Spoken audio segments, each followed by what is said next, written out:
Udah terlihat belum teman-teman sekalian? Slide-nya. Udah, Mas.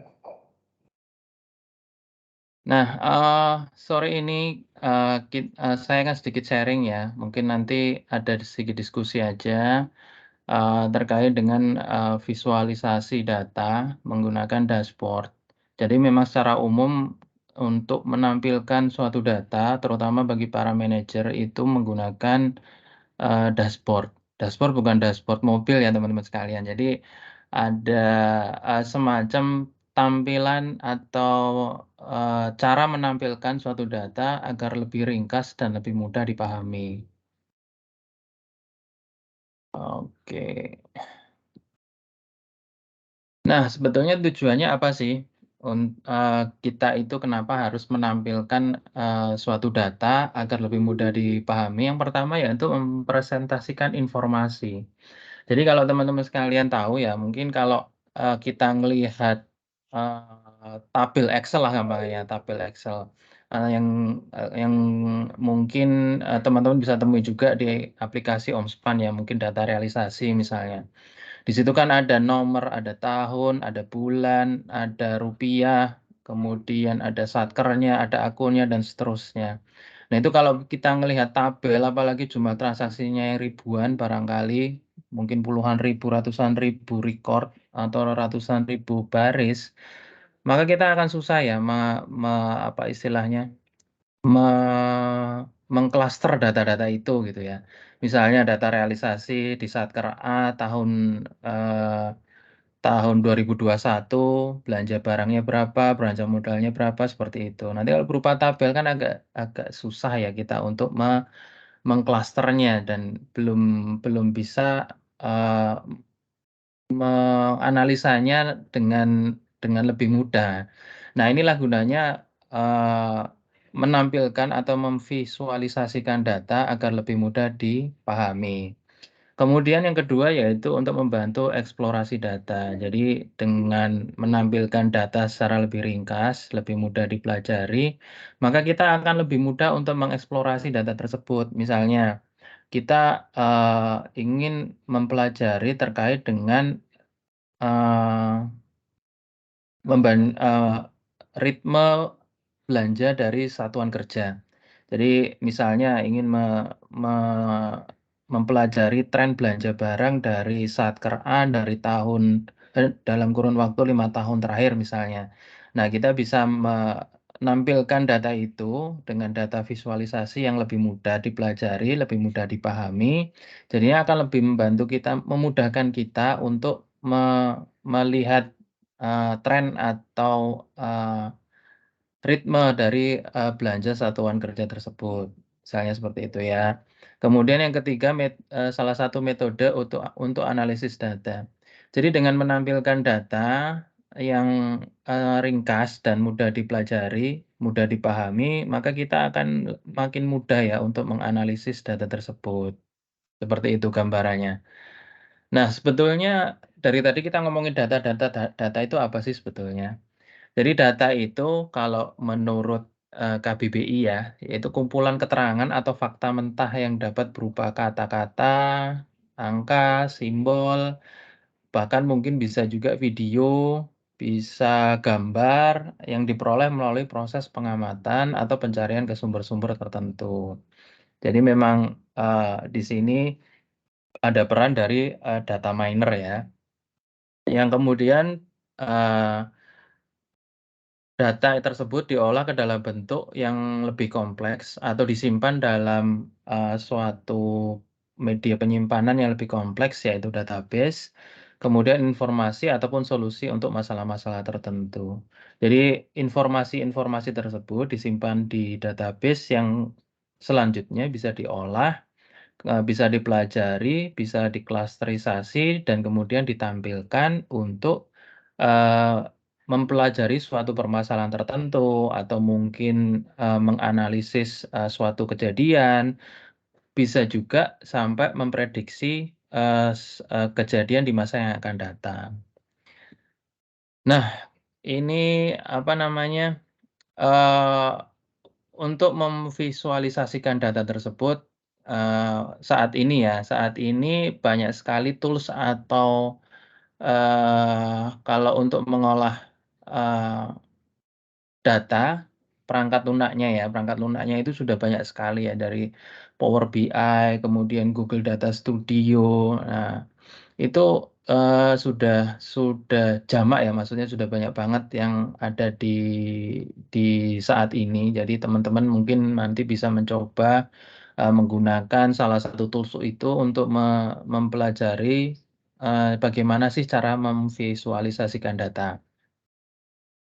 Nah, apa sih yang kita perlukan untuk memvisualisasikan data tersebut, agar data tersebut satu tampak profesional, kemudian kita nggak perlu belajar programming, nggak perlu belajar coding segala macam, kemudian, mudah dipahami dan digunakan oleh pemula sekalipun, kemudian selain itu juga mudah didapatkan, kemudian mudah dipelajari. Nah, ini ada beberapa, software atau perangkat lunak yang bisa teman-teman gunakan untuk memvisualisasikan data ya. Yang pertama ini teman-teman sudah familiar semua, bahwasanya salah satu software yang powerful dan mudah didapatkan, untuk mengolah data yaitu Excel. Teman-teman sudah terbiasa ya menggunakannya setiap hari. Tapi memang sebetulnya kita ini belum menggunakan fitur-fitur yang ada di Excel itu secara maksimal, sebetulnya sangat banyak sekali ya. Dari yang paling sederhana aja pivot table itu sudah sangat-sangat powerful untuk mengolah suatu data mentah. Jadi, fungsinya juga mudah karena bisa drag and drop, kemudian filteringnya juga, mudah. Jadi teman-teman nanti bisa, gunakan Excel untuk, mengolah data untuk kemudian divisualisasikan. Nah, ini Find Report sebetulnya saya sendiri juga belum pernah pakai Find Report ini. Jadi memang ini salah satu software kalau saya cari-cari di internet, informasinya di internet, salah satu software yang, murah juga, ada versi gratisnya, maksudnya versi trial-nya, nanti versi berbayarnya juga jelas jelas ada ya dengan, tampilan dan fitur-fitur yang lebih lebih advance ya daripada yang, gratisnya. Jadi memang, salah satu software untuk memvisualisasikan data berupa dashboard, eee, yang tersedia, gratis maupun berbayar. Nah, ini yang Tableau. Kalau Tableau ini kalau menurut saya yang paling, istilahnya apa ya, selain powerful, dia juga, bisa di-embed di website. Jadi teman-teman sekalian kalau misalnya punya website, terus kemudian ingin menampilkan, data, memvisualisasikan data, bisa menggunakan Tableau ini untuk di-embed di website teman-teman sekalian. Jadi ini juga, mudah juga, bisa drag and drop, bahkan tampilannya bisa sampai ke menampilkan peta juga, selain ada kalau tabel dan diagram itu sudah biasa ya, tapi bisa menampilkan, country, bahkan bisa menampilkan sampai provinsi. Nah, cuma sayangnya kalau Tableau ini, dia versi gratisnya itu hanya 2 minggu dan hanya bisa dipakai di, 1 device. Jadi kalau sudah lewat 14 hari download lagi di device yang sama itu nggak bisa. Nah, terus kemudian juga versi berbayarnya agak lumayan, maksudnya, dia ada beberapa versi, ada yang developer, kemudian ada yang apalagi itu saya lupa. Waktu itu pernah beli di kantor yang sebelumnya itu satu lisensi, kalau tidak salah untuk yang developer itu harganya sekitar 14-an juta. Jadi memang agak lumayan ini kalau yang tablet, tapi kalau teman-teman mau nyoba-nyoba, bisa nyoba untuk versi yang trial-nya aja, gitu. Nah ini, mind mapping ya, mind mapping terkait dengan kalau kita mau nampilin, memvisualisasikan data itu seperti apa sih, gitu kan. Yang jelas kita harus mempertimbangkan 4 aspek ini ya, yang ada di bar warna hijau muda ini. Jadi yang pertama itu komparasi, apakah kita ingin menampilkan komparasi. Nah, komparasi ini sendiri ada beberapa klaster lagi, apakah dia berada di dalam waktu atau antar waktu, kemudian ada berapa variabel dalam satu itemnya, kemudian apakah dalam, beberapa kategori ataukah ada dalam banyak kategori. Kemudian yang overtime itu, bisa juga untuk menampilkan, eee, siklus suatu, kejadian misalnya, kemudian, bisa juga untuk, menampilkan beberapa kategori. Nah, selanjutnya aspek yang kedua adalah distribusi, yaitu terkait dengan, distribusi datanya. Jadi ada bisa untuk yang, 1 variabel atau 2 variabel, atau mungkin juga bisa juga beberapa variabel. Nah, ini, bisa ditampilkan menggunakan, diagram-diagram atau grafik seperti yang ada di slide. Nah, kemudian untuk komposisinya itu bisa berupa, data yang statis atau data yang selalu bergerak, changing over time. Nah, kalau yang statis bisa menggunakan, pie chart, kemudian waterfall, dan seterusnya. Jadi itu bisa, menampilkan data yang terakumulasi, menampilkan komponen dari masing-masing data, seperti itu ya. Kemudian yang data yang bergerak, ini ada yang beberapa periode, atau mungkin banyak periode, misalnya kayak tren saham seperti itu ya. Bisa mingguan, bisa harian, bulanan, bahkan tahunan, seperti itu. Nah, kemudian, jika kita ingin menampilkan hubungan ya, menampilkan hubungan, antara satu variabel dan yang lain, atau mungkin, 2 variabel atau mungkin banyak variabel, nah kita bisa menggunakan yang scatter ini atau titik ini. Atau bisa juga menggunakan bubble untuk yang lebih dari 3 variabel. Nah, ini sebetulnya yang mungkin teman-teman, akan banyak butuhkan ya.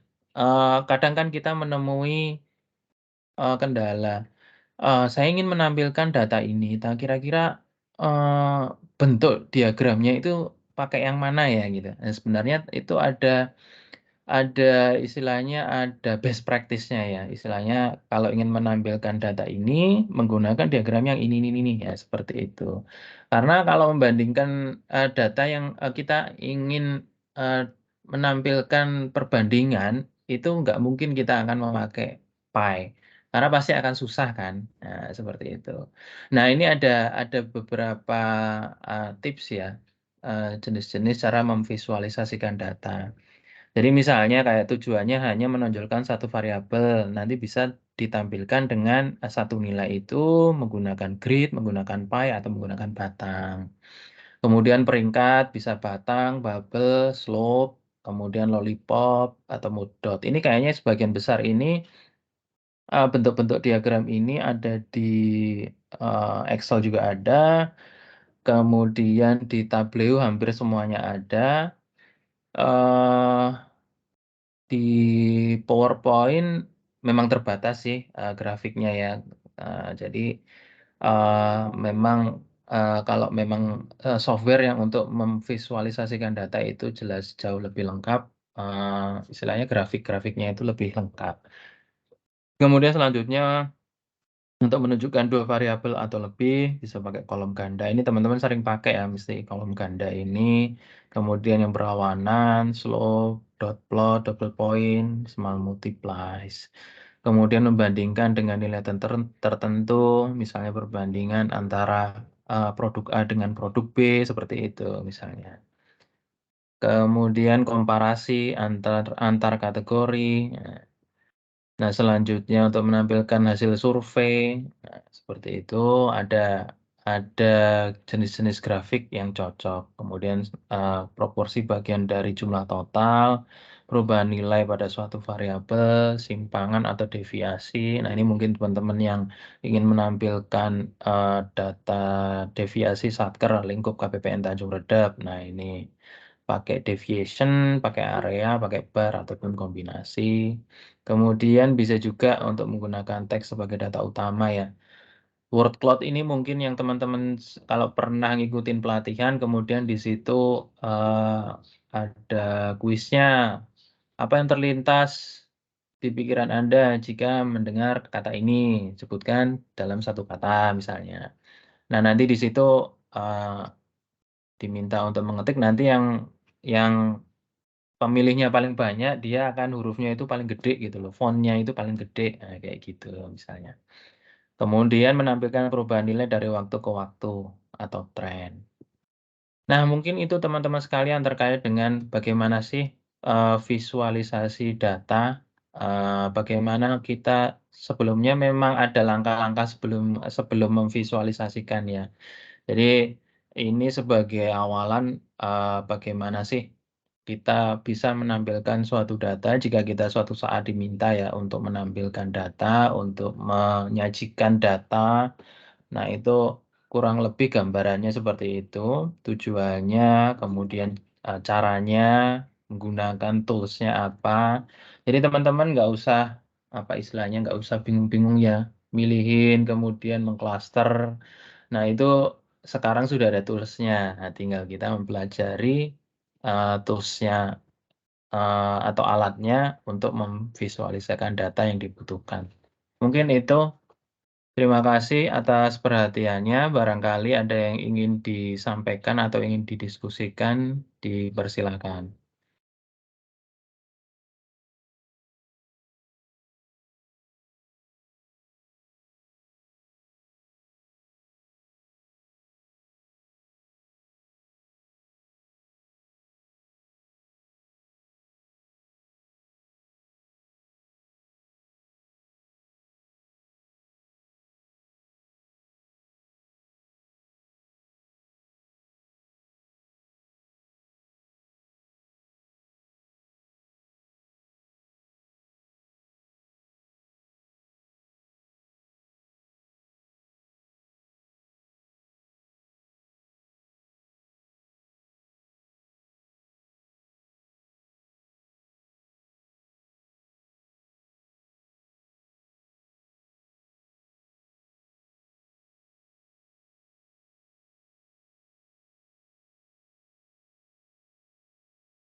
Berjalan pada kondisi normal yang berlaku pada transfer 3. Jadi kita cek ada normal kondisi yang pada apa yang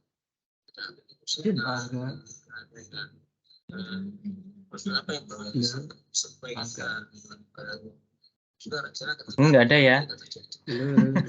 Saya anggap nggak ada. Nanti kalau mau tanya, oh gimana Pak In? Iya. Silakan Pak In. Tertarik dengan Pak Angga. Juga tertarik pada dengan visualisasi data. Mungkin ini juga sinkron dengan rencana saya ingin masang salah satu TV di meja di ruang tunggunya Pak Gusti. Rencana itu mau saya buat nampilin agenda saja sih awalnya. Nah, setelah saya mendengarkan penjelasan Pak Angga, kok kayaknya bagus juga kalau buat nampilin dashboard gitu Pak Angga. Dan nanti juga mungkin barangkali bisa kita tampilkan di website kita. Nah, nanti ya mohon dibantu lah Pak untuk apa ya planning visualisasi datanya sampai dengan bisa terwujud gitu Pak. Mungkin itu saja Pak dari saya. Siap. bantuan. Boleh Pak, nanti Pak kita ngobrol aja nanti terkait sama bagaimana teknisnya dan datanya apa yang pengen ditampilin ya. Kalau hanya menampilkan jadwal nanti kita cari tools yang paling ekonomis Pak. Kalau Iya. nampilin jadwal aja ya. Nggak terlalu Kalau sederhana kalau cuma jadwal gitu kan. mungkin kalau nggak jadwal, agenda ya istilahnya, kalau agenda Ya, sama progresnya kita, progres kerjanya kita. Jadi yang mungkin ditampilkan di spanduk yang ada di depan itu, nanti kita tampilin juga di situ. Kalau itu mah pakai slideshow juga bisa sebetulnya ya. Cuma Enggak, nanti biar, kita biar otomatis gitu Pak. Kita nggak perlu iya, nanti update-update, kita ya kan. explore caranya biar bisa kita nggak usah repot-repot update angkanya lagi gitu ya kan. Jadi langsung tampil, kalau bisa kan per minggu ya. Iya, betul. Jadinya bisa Pak. Nanti saya bantu sebisanya. Oke, sekalian mungkin Kakak juga mungkin nanti belajar ke Pak Angga lebih banyak. Belum Pak, saya belum sampai tahap bisa di dia disuruh belajari Pak. Saya juga masih belajar Pak. Belajar Geragap-geragap saya. bareng berarti Pak. Masih geragap-geragap Pak saya Pak. Siap. Terima kasih itu saja. Siap.